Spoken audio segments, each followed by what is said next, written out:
So anyway, we want to put our mask on first. So mamas need to take care of themselves. And sleep is important. And I used to think it was such a waste of time. And then I would go to sleep and I would solve a problem. Every night I would solve a problem in my sleep. And I'm sure you folks do the same thing sometimes. But anyway, it's really important to get enough sleep and for your children to get enough sleep. And do you know how much sleep an adult should have? 8 hours? I think it's more. I think women need more, and women need like 8.5 or 9 hours. Well, I would love to have 12 hours, but actually the information that I read said 7 hours, but I really don't think that's enough sleep. And sometimes we think when we go to bed, that time starts, but you know, how long does it take you to go to sleep? Sometimes it takes a long time.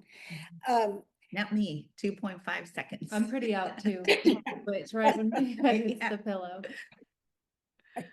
And for your children, you can go online and see the ages and the times that they should get enough sleep. But I think our kids don't get enough sleep either. And one of the things that I would suggest in the summertime is that you try to keep the same hours of sleep that you have in the winter time, because otherwise they're going to stay up till 1 a.m. and sleep till noon. And that's fine occasionally, you know, but a routine is, oh my gosh, a routine is so important. So now, Ms. Mary Sue, so you have some experience with this. You are a businesswoman, an entrepreneur. You have been in the childcare business for 60 years, or were up until very, very recently. That's right. The reason you're talking about sleep is because you've experienced not just a small problem with sleep. If I recall correctly, you have tended to overwork yourself. So tell us a little bit about that and why it's so important that moms take care of themselves. Like you started with the airplane scenario, right? Our schools were open from 5:30 in the morning because we have nurses that have to be at the hospital at 6. And we were open till 6:30 at night. And many times I opened a school and closed a school, drove an hour to get there, drove an hour to get home. So a very, very long day. And I did it a lot and I loved it. I loved it. But one day my husband came in the living room and I was on the floor and he said to me, "Mary Sue, did you fall?" And I said, "No, I was on the way to the bathroom and I could not take another step." And I went to the doctor and I had chronic fatigue syndrome, which is also known as Epstein-Barr. And it takes 6 months to a year to recover from that. Wow. And I had to find somebody to run my school, and I was home. And I still did payroll. It was back in the day before computers when you looked up all the taxes and all the withholding and everything. And, you know, I had the old, you guys are too young to know, but an old adding machine that Yeah. that you would pull the handle and it would go clunk, clunk, clunk, clunk, clunk, clunk. I remember them. Marissa's too young to remember them, but I do remember them. and I remember when that machine quit and I had to take it and throw it away. I almost cried because it was like an appendage to me. But anyway, I I would still do the payroll and still do the taxes and still pay the bills. And I would, um, go to the school and take the paychecks, but sometimes I would have to pull over into a parking lot and sleep before I could even get to the school. Another time I had to hire somebody. This is so bad. I actually laid my head on my desk to interview this person. I couldn't even hold up my head. So I share that because I should have been smarter. And I should have been smarter, not worked harder. And I just, I just didn't realize.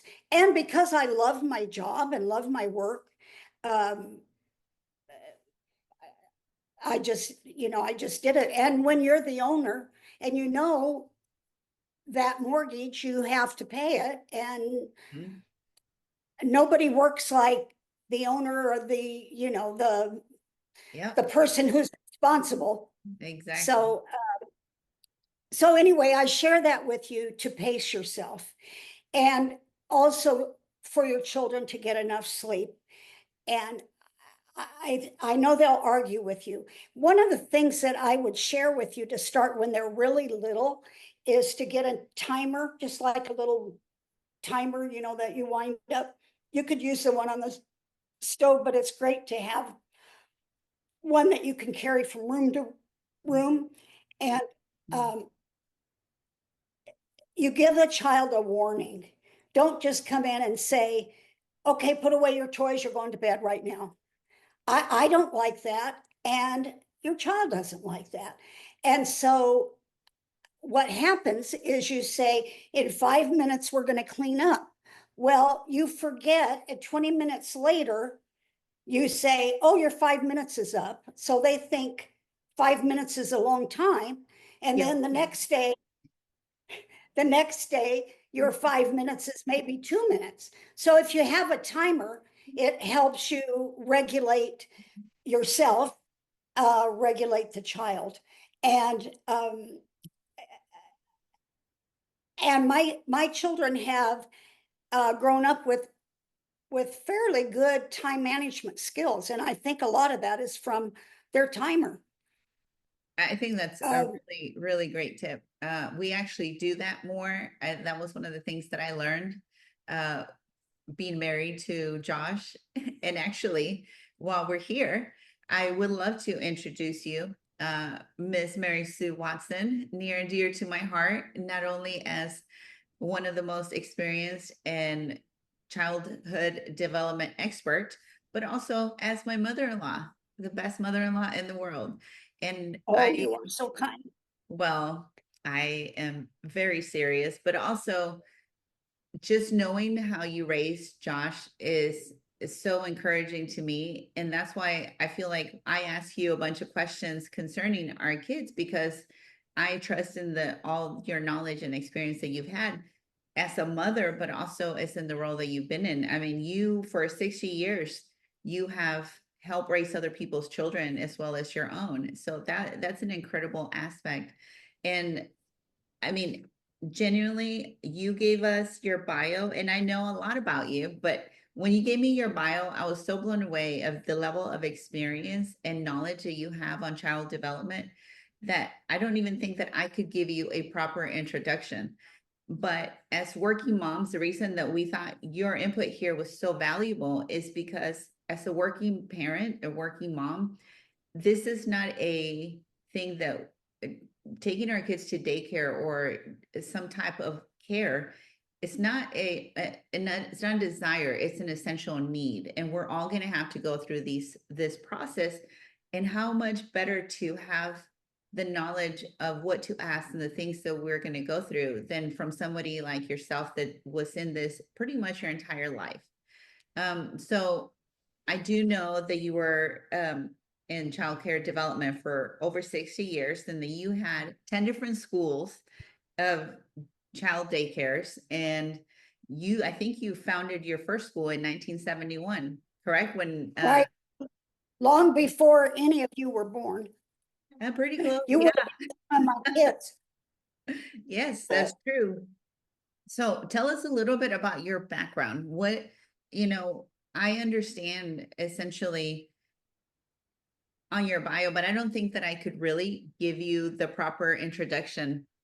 So I'm going to let you kind of give us a little bit overview of your background. Well, first of all, I have a great love and respect for little people. And there's a lot of things I can't do, but I can do little people. And I really, really enjoy being with the kids. And I really, now that we've retired, I really miss being with the children. But I was a mom at 17 the first time, and I just read everything I could, watched everything I could about children. And we were really involved in our church, and our church had parenting programs and specials, and people come and speak. And I tried to take advantage of that, and I bought their tapes and I would listen to them over and over again. And my mother was very gifted with children. She was a teacher also. And so my mom was a great influence on me. And I I never thought I would run a business, but that's what happened. And sometime I'll tell you the story of how we got started. But anyway, I read everything, went to workshops, went to college classes. I have to tell you, the first time I went to sign up for a class at Arizona State University, I was so frightened. And I was working at our church school, and one of the board members, Elliot Higby, bless his heart, was a professor, and he actually went with me and signed me up. I can't even believe that he did that he cared that much and took his time to do that for me. And I then, after my own children, went through college, and Josh, your husband, was born when our other kids were teenagers. So we had a child at home for 37 years. And after they That's a all long went to time. college, that's a long time. That, um,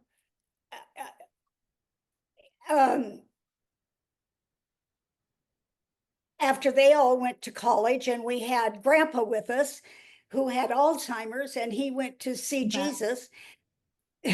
Then I had time to go to college. And when I went, the students that my peers said to me, Mary Sue, why are you here? And I said, because I want to know what's new. And I still want to learn. And most of those classes I could have taught, but I learned something every single time. And so I think I might have shared with you one time when I went and picked up my graduation robe for college, I went and signed up for Social Security, and it was all in the same hour. So that's how long it took me to finally get through college. I was 66. But That's Incredible. Yeah. definitely. I was 35, so you had me beat by a couple of years when I graduated. That's But incredible. So you had the I drive just to do that. Mhm, and I just loved going. I told my husband it was like therapy for me. mhm. And um and I would have gone on and got my master's, but the recession hit, and it meant I went back to work 15 hours a day because we couldn't afford a director. So So when you were working those really long hours, what was the thing that you did that really made a difference for your work and home balance? What would be something that I you had a Pepsi at 4 o'clock. I think that's a good Okay. keeps the doctors away. Actually, my husband was very supportive, and and I actually I trained our kids to help. I start your little ones at a year old, picking up. Let them fold washcloths. They fold them scrunchy. That's the way you use them. Yep. When they're 5, you show them how to fold it, and they do it correctly, or they redo it. But they start with chores very, very early. One time, one of my sons said, "Do I get paid extra for this?" And I said, "How would you like supper?" So there you go. Uh, Oh, funny. uh, so anyway, I did have support, but I would leave a list for my kids, and they would start dinner, they would set the table. And one of the things that I might share with you that I learned along the way, was when I emptied my dishwasher in the morning, I set the table. So when we got home in the evening, your table is already set. And somehow when your table is set, it's like dinner's almost ready. So it's kind of a psychological thing. So anyway, the kids help. And I think that's really we just, important. I will say that probably with my older girls, I did that. And I think you said your kids started yeah. doing chores when they were like 5. Yep. We have not been that diligent with Ben and Gianna. So we are working on that now. Because they're like, well, that's exactly their question. How much am I going to get paid? Nothing. You got a roof over your head, you got a pillow, a bed, and supper, right? Nana says you get supper. I loved it when I read I read recently where a man said when he remembered one Christmas when his mother said there wouldn't be any Christmas presents, but when he woke up, there was a bow on the light bulb, there was a bow on the refrigerator. Those were his gifts. There was light and there was food. So I think oh, and one of the things that I remember one of our kids asking for his allowance. And I mean, it was, payroll was the number one thing, and then the mortgage. And they would be at the school and they would see this money coming in. So one day I sat down and I just went through the budget. And do you know, he never asked for his allowance again. He did get it, but kids need to know what it costs to live. You don't want them to be afraid. And I remember my mother telling me the story once of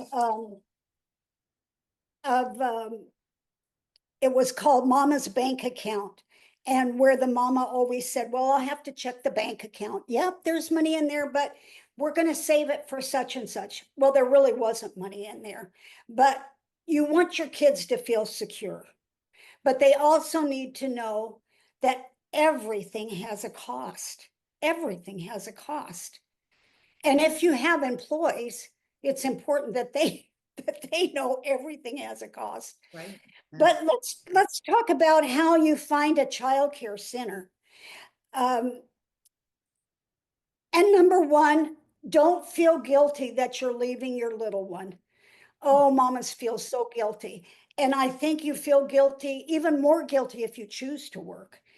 But I think it's hard nowadays because that's a luxury not to work anymore, right now, exactly. working is part of life process.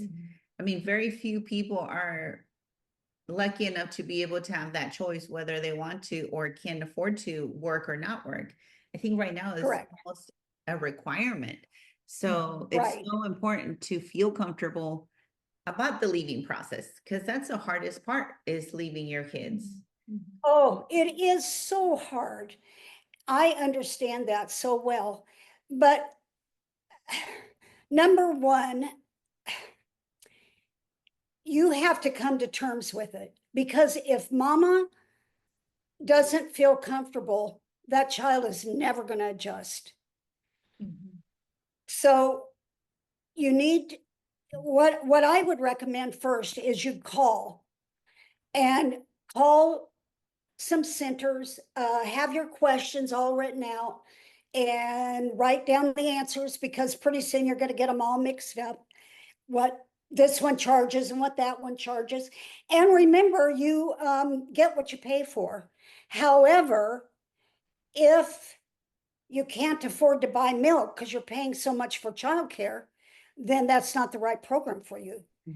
And also, there are lots, I don't know about Texas, but where we live, there are lots of programs that are available for low income parents that are eligible. And maybe even your income isn't that low, but perhaps you have 4 dependents or whatever. But anyway, the childcare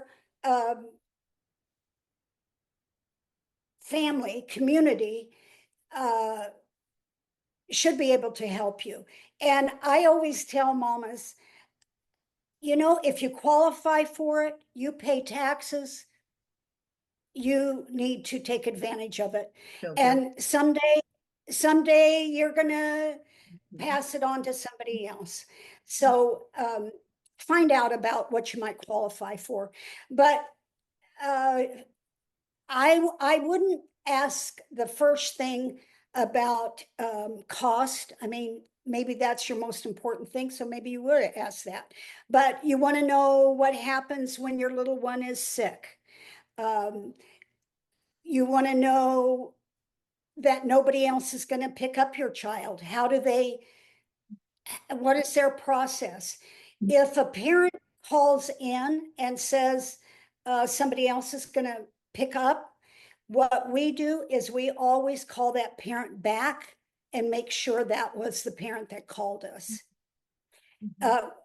Soon we get to know their voices and we know, but if we don't know, we verify that.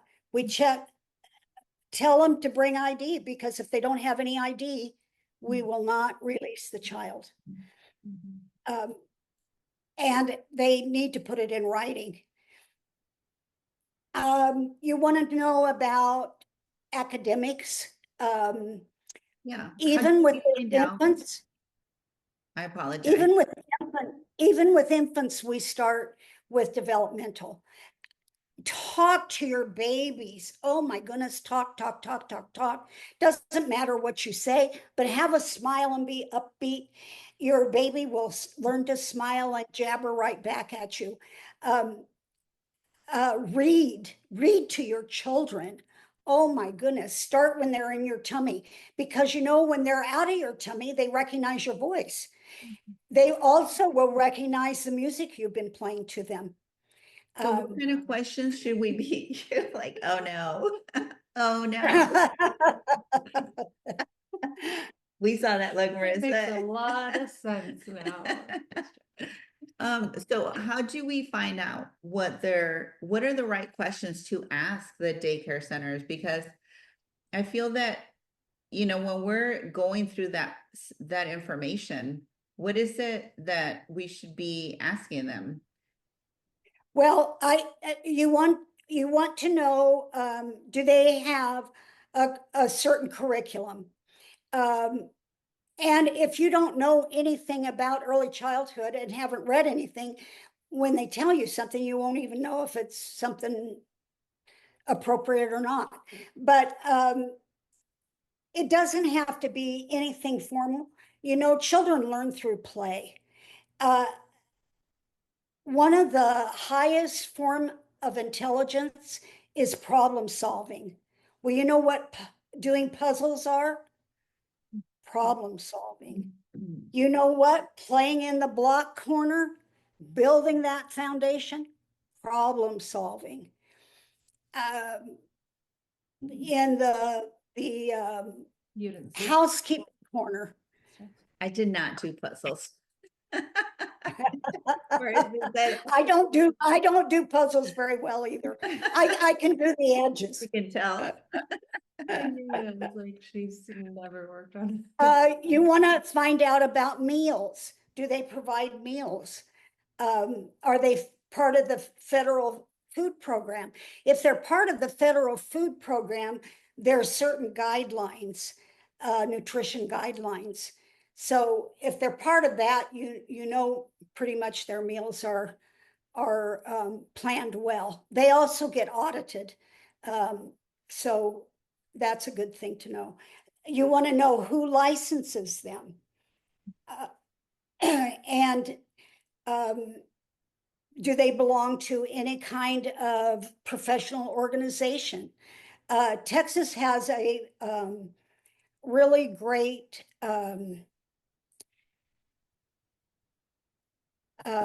early childhood association that individual schools belong to. You want to know about the experience of the teacher, the experience of the director. You want to know about their education. Are the teachers required to have so much college? When you go to the center, does it smell good? Are the children happy? You can expect a baby, if they have infants, that there might be a baby crying. Babies cry.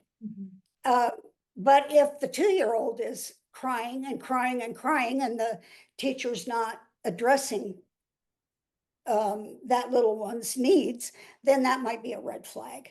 If you can, Point. when you leave, if you see a parent that is leaving also, you might ask them how long they've been there. Are they happy? That's a very good idea. And you can ask for a parent reference. And we would have parents that now know that they're not going to give you the unhappy one. the parent that's mad because they had to pay their bill. But you can ask for a reference. You also can, most centers are licensed by the state, and you can go online. I would assume for your state, you can go on and look up the child care center that you're looking at, and see what their inspection says. I think those are also good tips. Also, you want to find out if they're fingerprinted. That's a very good one. So I'm not trying to be rude, but I am taking notes so that we can put these questions for parents to have in our information, because I think that Sure. those are, so my kids never went to daycare Neither did I. until the youngest one. And learning all those things, I didn't go to daycare. You know, the youngest of the girls went to daycare, or to a kind of daycare-like aspect was Head Start. And once they're in Head Start, that was almost school for Texas. So there's no turning back. You're going because, we got to go to work. But when it comes to daycare with Gianna, it was so different because I didn't know any of this stuff. And having to go through was really scary. One, because my daughter had anxiety. She was born with asthma, even though you can't diagnose it because they're too young. So she was a sickly child. She was sick every month. So she was very attached, and it was very difficult for me to really let her go. So like you said, just understanding that that was part of the process.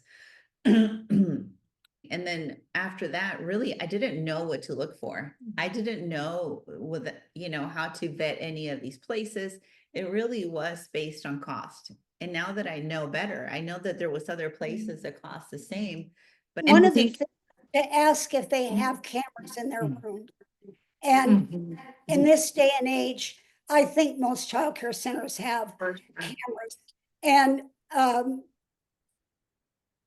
and then often we'll show the parent when they come in the afternoon, their baby cried, you know, about 3 seconds after they left. You know, the teacher, Yeah. you have a really good teacher, she's gonna get that child involved. And, and one of the things too that we did was give the child a buddy. And, and it's Mm. usually a girl, because you know, the girls are bossy. And so they The like girls are to back.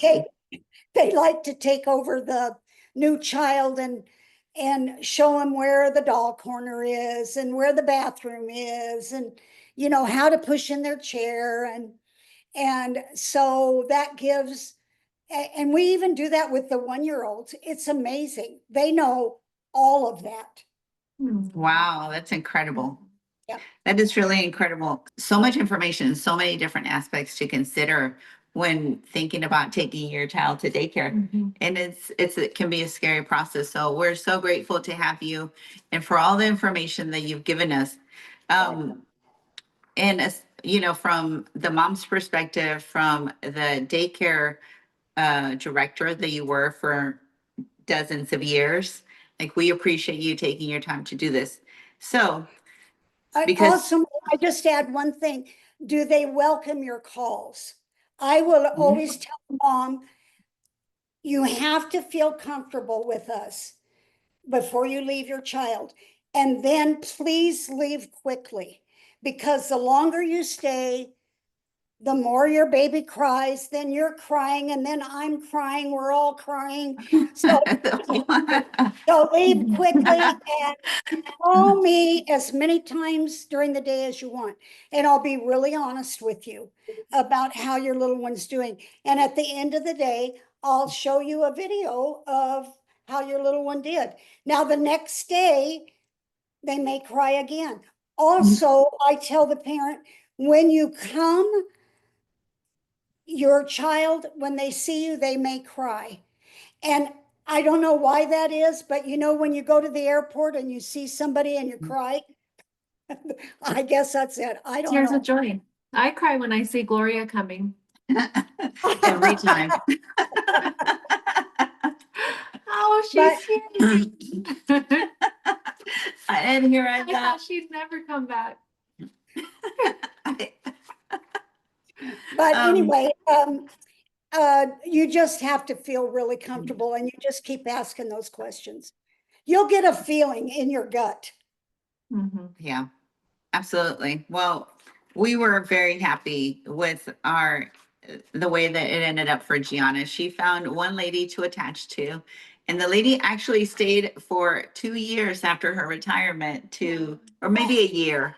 She was supposed to retire. She stayed an extra year for Gianna to kind of let her finish her grade out. That's sweet. It was very sweet. But Miss Mary Sue, so you take good care of yourself. And right. you have to, because you have done so much. And excuse me, my allergies are getting to me again. But, you know, as working moms, we have to be able to take care of ourselves. So what is the one thing, a beauty product or a review that you would recommend to us that has really Well, made a difference?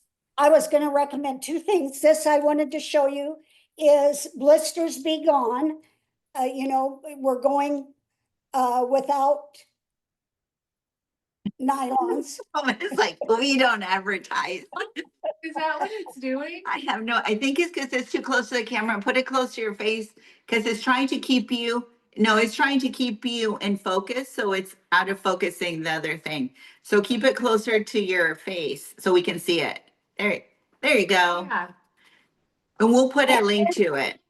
Okay, and then the other thing that I've been doing is going for IVs, and they're vitamin IVs. And also, as you know, I've had a problem staying hydrated, and I live in Arizona in the middle of the desert, so it's hard to stay hydrated. And so I have found out that these IVs are very helpful. I might caution you to really ask and do your research, because I think they're kind of a fad now that Yeah. they're having IV parties. I Yeah. go to the Have you doctor. been to an Ivy party? No, I go to the doctor and have it done. So, but I do know somebody that does come to your home and do it, and she has been a paramedic, so I mean, she's got some medical knowledge. I would trust her, but I think you need to be careful, but Yeah. take That care is of very yourself. interesting. Yeah. They are helpful. I've had Have IVs you? before, like for when you're not feeling that well, and they spruce you right up. Was it after a hangover? Yes, it was. I'm Well, like, you I'm know, not that's, gonna lie. It Was actually it on was. vacation? Yes. well, you know, Yeah, I'm like, I was. that's not my problem. Mine is just, I think I was just a mold, or I think it's your medications, if I recall correctly. You take one medication to hydrate you and then one to remove all the extra liquid from your system. It's like they're I conflicting. don't get it. I just can't balance it. Yeah, exactly. Well, we do what we need to do to keep you healthy. Thank So, you. Thank you so much for letting me share with you today. I really enjoyed it. Yes, you were awesome. Thank you for joining us. yes, thank you so much for joining us. We Really- appreciate all your knowledge and wisdom, and we will make sure to put it out and some of the questions for the viewers so that they can know what to look for in a great care center. I think this podcast for your working real estate moms is an incredible idea. Now go sell a house. Thank you. Yes, exactly. Well, if you stay tuned, we are going to talk about seller tips. We're in the summer season, and after all, we are a real estate podcast. Even if we don't want to make it all about real estate, this is what we do. This is what we know. So after this, we're going to do the topic and talk about the best seller tips that you could do in order to get your home ready. But Miss Mary Sue, Mom, thank you for being here. You're the best, and we're going to have you back sometime soon. Yes. Thank you. Bye-bye. It was nice to meet you. Nice to meet you. Thank you. Uh-huh. Bye-bye. Love you. I Bye. love you too. Bye-bye. Gotcha. Well, cause like I'm at work, so it's like I have to Flashing. work. I'm like, she's being so rude. No. Okay, so, we actually surprise guests for our topics. Crystal Rosales is actually one of our local realtors here in the Central Texas area. And she's joining us because she surprised us during our podcast. So Of course. we are going to do our topic, which our topic for the summer in real estate is the busiest time to buy and sell. But today we're going to focus on the sale side. So if you're thinking about selling your home, what do you guys think is the most important aspect of preparing your home for a sale? Like if you had to pick the one thing, and then we'll go back through it, but the one thing that you guys think like this is what is going to make the difference in it selling faster and selling for more money. Okay, so the first thing that I can think of is, so in this market in Central Texas, there's so much inventory, and buyers, they're looking at 5-10 houses at a time. Am I blurry? Yeah. Oh, Come, I think you, that's okay. there you I think go. that's good. Yeah. Yeah, okay. So what was the question again? Yeah, he'll have it out too. Okay, so No editing, one shot. Go.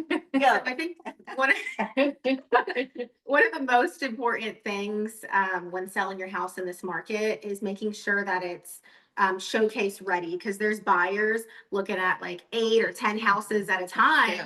And this just happened with my clients. We saw 8 houses in one day. And the first house, they're like, oh my God, I love this house. But the second house was cleaner. And the third house was like, oh, wait, the paint is updated. Oh, there's no wood rot on this house. And it was that much easier for them to just scrap that other house that wasn't showcase ready. And we ended up going with the house that was just like perfectly staged, Yeah. clean, it felt fresh, and it was just beautifully maintained. So small stuff like that. Mhm. Absolutely. I think that's a very good point. There's so much inventory right now everywhere. Mhm. Central Texas, we have the military, so there's more movement.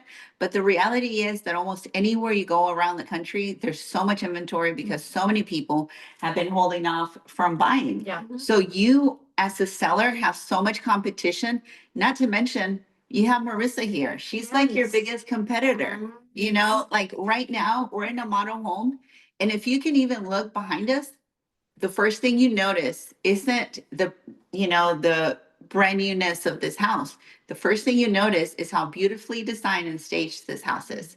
So if I had to pick something that makes the biggest difference in the property, aside from cleanliness, like cleanliness is a given. That should not even be an aspect.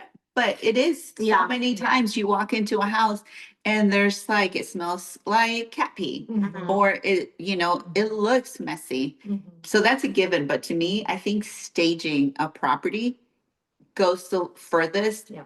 for people to envision themselves in that house. And it doesn't have to be a lot. Mhm. It could be as simple as if you look behind Crystal, there's a table, a plate set and stools because you're thinking, I could eat breakfast there. Mhm. You know, it's Yeah. amazing how the mind works and how it tells you what you could and couldn't do by the things that others have put there for you. Mhm. So staging is probably my biggest go-to. Oh, yeah. Yeah. I think even curb appeal, like selling Yeah. new construction, when Mhm. we have a home that the yard's not done yet, and then we add sod Mhm. in the shrubs and flowers, shows better than when it doesn't, because people Absolutely. can't envision what the yard's gonna look like, or this yard doesn't look nice. And so for new construction, I think for us, adding those small things for curb appeal when you come up to a new construction Yeah. is a big deal too. 100%. And those things that you guys said. Yeah, I mean, we touched on appearance. Yeah, Well, this because so when people, and you made a great point. So we did touch on appearance. Mhm. Whenever you sell a house, you want to make sure that the structural and big issues have already been taken care of. You don't want people, I can tell you, I went to a listing appointment. This thing is like, I can't focus on 3 different people talking. Like I it's could get just another too chair. much. I could get that other chair and get on y'all's level. And we're not gonna edit, just so you know, so hurry. Hey, We're here. I'm back. Already. We're like We're we're liking single it. already. I like it when we're on a tripod. Today, I feel like. Well, we're, We know it because crazy. we were on the computer, so we couldn't really, normally we have a camera and we have the tripod and it works great, but we're gonna make it do just because Cause we are. we are here. Mhm. at this point. So, and what I was saying, so yes, staging and the curb appeal is so important. But by the time you list your home, your agent, your realtor should have told you all the things you need to fix before you even get to the market. Mhm. Like, if you see tape coming off of your ceiling, that needs to be fixed. People think that's water damage. They're not even thinking that it could just be From condensation. from condensation. And that's Yeah. usually exactly what it's Super from. minor. But it looks like clients automatically is like, man, there's gonna be Mhm. thousands of dollars to fix. Yeah. If you have a crack or if you do notice that there's something, even an electrical socket that is not working, it's a big deal. Yeah. Just because now there's a problem with the whole house wiring, Yeah. right? It could literally be a $150 fix, but people think that that's an entire house issue. Mhm. So what else do you guys have? I think even like for, resale and new construction, a couple years ago, it's like everything was selling as is. No one had to No fix one cared. anything. Everyone's paying extra. They were giving Now, you their kids. They're Yeah. nitpicking every single thing. So it's like Yeah. everything, even with new Mhm. homes, like clients are like, what's this? What's that? Mhm. Like nitpicking it and walking. Yeah. And so it's like Yeah. really having everything on point Right. And is huge. first impressions are everything. So I feel like the first impression when a buyer walks into your house, that's gonna help them go under contract. It's gonna get you to that step. But the repairs, like you were talking about with like The whatever you find. smells. The smells too, yeah. Smells is a super, super important one. Yeah. What do you guys feel about smells with new construction when we have smellies in a new constructed home rather than the model? But if you're walking a home that you're trying to sell, Yeah. Right. what do you think about having those smellies in the model? Like the blade? plugins. Oh, yeah, I That think isn't- smell helps. Yeah. I think it helps. I don't necessarily think that it helped. I'm not gonna lie. I like the new house smell. Like I do too. I could care Yes. less about a new car Mhm. smell, but man, give me a new Yeah, house I'm smell. partial. I feel, cause Chemicals I and give it to me. walk into a smelly, What you look- want? or the plugins Yeah. in new construction. Yeah. It's a turn off to my It nose. throws I'm me off. like, I feel like it's already in the walls. And Yeah. what if you don't like vanilla? That's true. And you- Some people are sensitive Yeah. to smells. So, but that was just a curiosity. well, and then you're because thinking, sometimes they want why- us to put them in the new construction. I'm like, no, I love them in the model because it's already a Yeah. vibe, it's already set up, but. So smell is the relatable aspect, right? Mhm. So smell brings back memories. Mhm. And maybe the builder's thinking, if you put this in, people are gonna relate it to whatever they've known to be. But the reality is, when you go into a brand new home, I don't I want a don't memory it to attached feel to used- that. Memory, or I Right. don't want it to feel used. Yeah, I like the chemical carpet. I want my smell. electrical outlets to be brand new.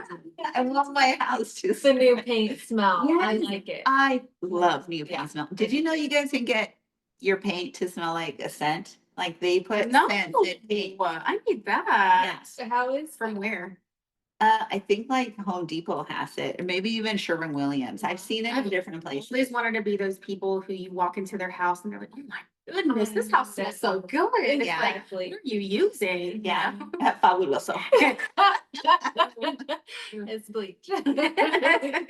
Um, Yeah, no, bleach, yes, that would be my mom's house. Everything smelled like bleach, but no, nowadays it's fabuloso. The purple kind or blue? Everybody uses the purple kind. It's I more think the blue. The blue one smells better. But I It's have more purple. accessible. Like I feel like purple is more accessible. They make it in bulk jugs. You know, that's what the cleaning people use. So They do. yeah. It does. Yeah. So I think if you guys have any questions about what it takes to get your house ready to show and ready for sale, feel free to contact us. But realistically, these are some of the most important aspects. And both y'all. Yeah, exactly. Even if you want a new, you can reach out to. Yeah, we do all things. We like everybody. Yeah. So thank you for joining us. It was a long day. Hopefully you get something out of it. And if you have any questions, even about the childcare stuff, I got the personal connection. She's kind of like my mother-in-law, so let me know. Thanks Thanks. for having me. No, thank you for being here. This is a surprise. Yes, it was a Very special surprise guest. guest. Yes, Yeah. finally. Yeah. I know, we've been saying, but anyway, we'll see you next week. Bye, guys. Bye.